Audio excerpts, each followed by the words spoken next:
এত সুন্দর করে কথা থেকে ভালোবাসতো। আর কাদের বারে জানতাম, আর যদি হতো আমার মাতা পিতা আপনার হাতে অর্পণ করে দিয়েছে, আমি সেদিন হতে আপনাকে বেশি বড় মনে করি, আপনাকে বেশি ভালো। না বেগম না, তুমি চরম ভুল কথা বললে। আচ্ছা স্বামী, আপনি বলুন তো, এই পৃথিবীর বুকে আপনি কাকে বেশি বড় মনে করে আর কাকে বেশি ভালোবাসে? আপনার এই দেহ মনে পান কারো চরণে সপে। বেগম তুমি কান পেতে ভালো করে শুনে রাখো, আমি সবচাইতে বেশি বড় মনে করি আমার মেহেরবান খোদা তাআলাকে। তার কারণ আমার মেহেরবান খোদা তাআলার দয়ায়, পিতা এবং মাতার ওসিলায় এই দুনিয়ার বুকে আমি সৃষ্টির শ্রেষ্ঠ দিবে এসেছি।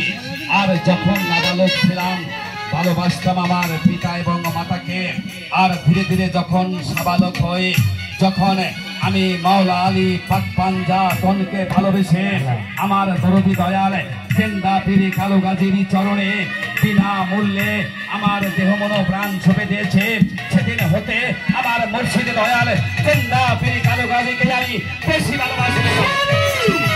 আপনি কোন কালো গাজীর কথা বলছেন? যে কালো গাজী এই নগরের ভিতরে খায়, একজন করার ফকির।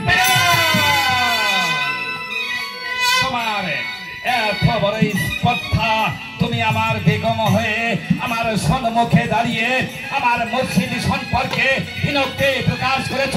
তুমি জানো বেগম, আমি আমার মসজিদকে অন্তরের অন্তঃস্থল থেকে ভালোবাসি, আর তুমি আমার মসজিদকে করার ফকির বলে ধিক্কার দিয়েছ।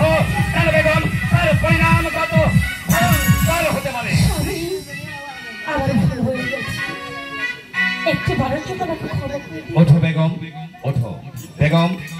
এই দুনিয়ার বুকে সংসার জগতে আমি তোমার স্বামী সত্য, কিন্তু ক্ষমা করার অধিকার আমার নেই। তার কারণ তুমি ভুল করেছ আমার মেহেরবান খোদা তাআলার কাছে, তুমি ভুল করেছ আমার মুর্শিদের কাছে। তাই তিনারা যদি দয়া করে তোমাকে ক্ষমা করে তবেই তুমি রক্ষা পাবে, নইলে যে ভুল তুমি করেছ সে ভুলের প্রায়শ্চিত্ত তোমাকেই ভোগ করতে হবে বেগম।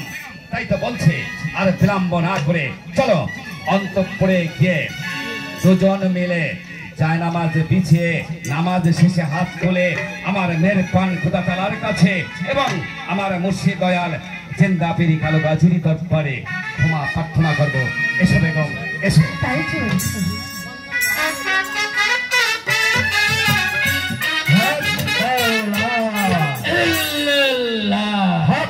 মৌলা